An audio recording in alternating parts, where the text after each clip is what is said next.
Hi guys, welcome to How to Solutions YouTube channel. In today's video, I'm going to show you how you can add multiple photos on Instagram story. Before getting into this video, must subscribe to our YouTube channel and click on the bell icon. So the first step you need to do is to open Instagram, and then you need to click on your story, and then you need to create a new story. So I'm going to create a story.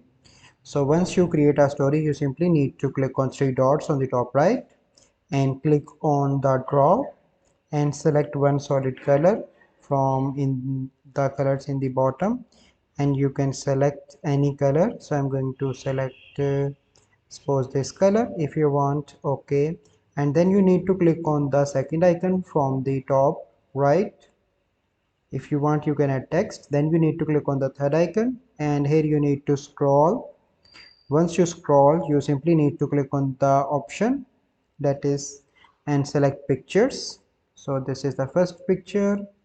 Let me select the second picture, and let me select the third picture as well. So this one. So this is the process by which you can add multiple photos on your Instagram story. I hope you find this video helpful. If you find this video helpful, must like this video, subscribe to our YouTube channel for future videos. We'll see you in the next video. Thank you. Have a good day.